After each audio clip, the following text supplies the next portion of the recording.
Hello guys, welcome to YouTube channel फार्मालॉजिक।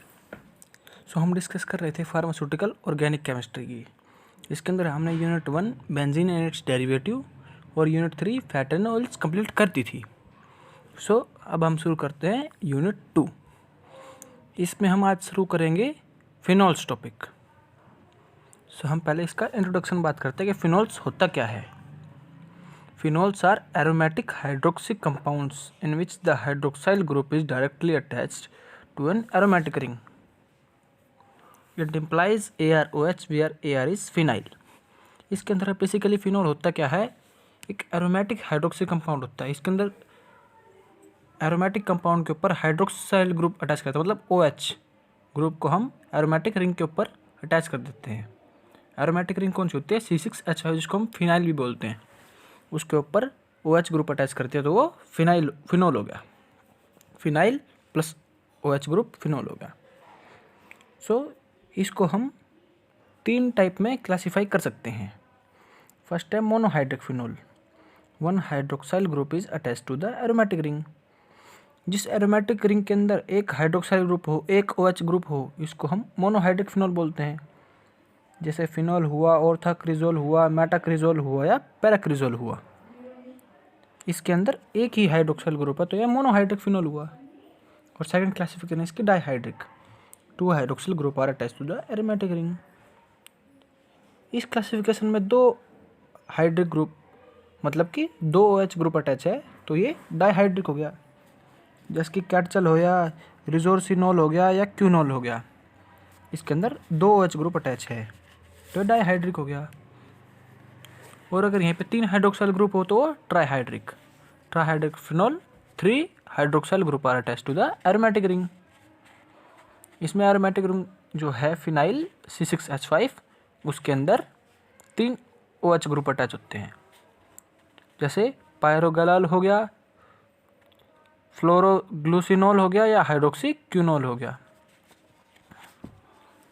हमने बात करी फिनॉल होता क्या है और उसके क्लासिफिकेशन क्या होती है। अब हम बात करते हैं उसके स्ट्रक्चर की। स्ट्रक्चर फिनॉल का होता कैसा है। Carbon oxygen bond requires some double bond character and becomes shorter and stronger. जो है फिनॉल का जो कार्बन ऑक्सीजन बॉन्ड होता है वो कुछ डबल बॉन्ड कैरेक्टर रिक्वायर कर लेता है और इसकी वजह से वो थोड़ा शॉर्टर और स्ट्रोंगर हो जाता है। जितना ज़्यादा शॉर्टर होगा उतना ज़्यादा स्ट्रोंगर होगा। और ये क्यों होता है, क्यों ये डबल बॉन्ड कैरेक्टर एक्वायर करता है, this occurs because of the resonance interaction take place between a lone pair of electron and benzene ring. ये क्यों होता है, रेजोनेंस इंटरेक्शन के कारण, रेजोनेंस स्ट्रक्चर के कारण between a lone pair of electron and benzene ring. Electron के lone pair के कारण और बेंजीन रिंग के कारण। जैसे OH ग्रुप है, इसमें ऑक्सीजन के पास एक लोन पेयर ऑफ इलेक्ट्रॉन है और बेंजीन रिंग के पास एक, तो ये रेजोनेंस इंटरेक्शन के कारण होता है, डबल बॉन्ड क्रिएट हो जाता है, जैसे आप स्ट्रक्चर में देख सकते हैं। एट द सेम टाइम, इसके सेकंड पॉइंट बता रहा हूँ मैं स्ट्रक्चर ऑफ फिनॉल का। At the same time oxygen acquires a slight positive charge due to which it attracts the electron pair of OH bond in phenols. उसी time पे जो oxygen है एक स्लाइटली पॉजिटिव चार्ज होता है, जिसकी वजह से ये इलेक्ट्रॉन को फिनॉल्स की तरफ अट्रैक्ट करता है। It becomes more polar than in alcohols.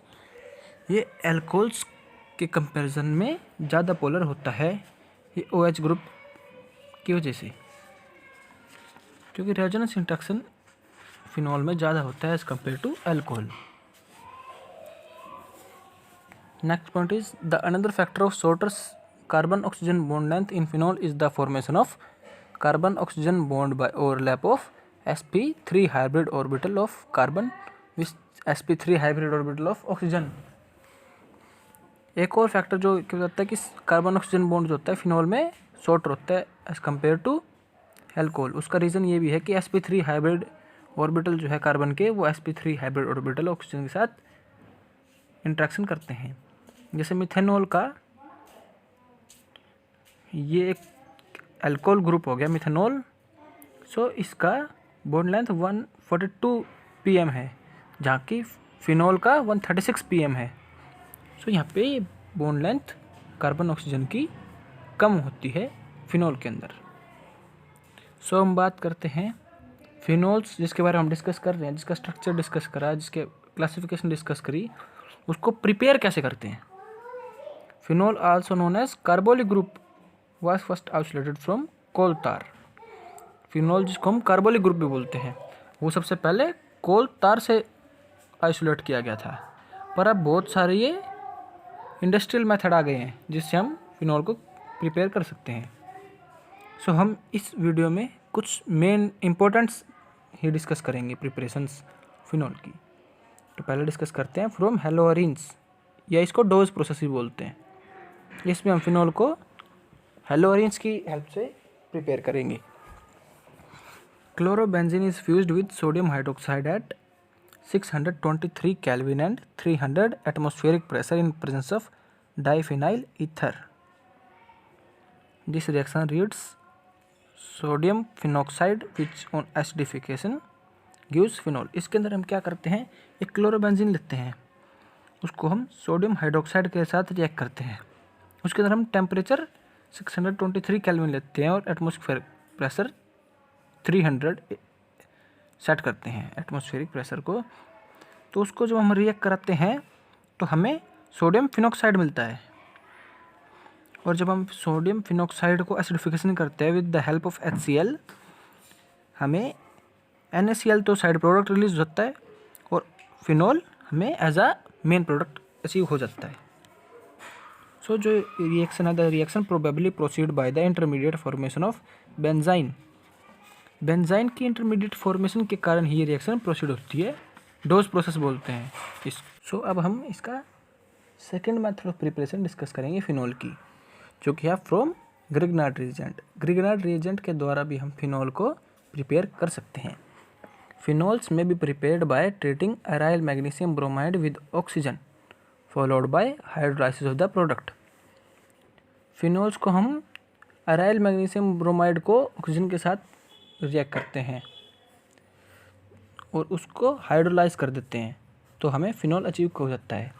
For example, जैसे हमने फिनाइल मैग्नीशियम ब्रोमाइड को पहले ऑक्सीजन में किया रिएक्ट, तो ये फिनॉक्सी मैग्नीशियम ब्रोमाइड बना, और जब हमने इसका हाइड्रोलाइसिस किया तो हमें फिनोल अचीव हो गया।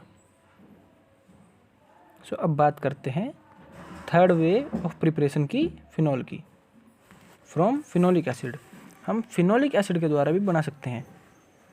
Phenol can be obtained by distillation of sodium salt of phenolic acid with the soda lime followed by acidification with dilute HCl। इसके अंदर हमने सोडियम सैलिसाइलेट को लिया, इसके अंदर में COONA सैलिसाइलेट साल्ट लिया सोडियम का। सो उसको हमने 2NaOH के साथ रिएक्ट कराया इन प्रेजेंस ऑफ CaO और हीट में, तो हमें फिनोल अचीव हुआ। तो हम मतलब कि हमें मेनली अचीव करना होता है फिनोल, पर हम डिफरेंट वे से अचीव कर सकते हैं उसको। सो हम इस वीडियो में सिर्फ इम्पोर्टेंट जो वेज है वही डिस्कस करेंगे। उसके बाद एक और है रासिक्स प्रोसेस, इसके द्वारा भी हम फिनोल्स अचीव कर सकते हैं। A mixture of benzene vapors, air and hydrogen chloride is passed over heated CuCl2 at 500 Kelvin. Chlorobenzene is formed, which on heating at 700 Kelvin gives phenol and HCl. जैसे हमने एक बेंजीन वेपर लिए, air लिया, hydrogen chloride ली, मतलब क्या है, एक तो हमने बेंजीन लिया, 2 मॉलिक्यूल्स ऑफ बेंजीन लेकर हमने उसको 2 मॉलिक्यूल ऑफ HCl के साथ रिएक्ट कराया in presence of air, oxygen की प्रेजेंस में, और उसको हमने CuCl2 प्रेजेंस में 500 केल्विन में रिएक्ट कराया। मतलब क्या है, हमने 2 मॉलिक्यूल ऑफ बेंजीन लिए प्लस 2 मॉलिक्यूल ऑफ HCl लिया, इसको एयर की प्रेजेंस में रिएक्ट कराते हैं और इसके अंदर हम कैटलिस्ट यूज़ करते हैं CuCl2। 500 केल्विन इसका टेम्परेचर सेट रखते हैं, तो हमें क्लोरोबेंजीन अचीव होता है। और जब हम उसको 700 केल्विन पर हीट करते हैं इन प्रेजेंस ऑफ वाटर, हमें फिनोल अचीव होता है। सो इस वीडियो में हमने डिस्कस करा कि फिनोल होता क्या है, उसकी क्लासिफिकेशन क्या होती है, उसके मेथड ऑफ प्रिपरेशन क्या होते हैं और इसका स्ट्रक्चर क्या होता है। So guys, like the video, subscribe our channel and share the video with your friends.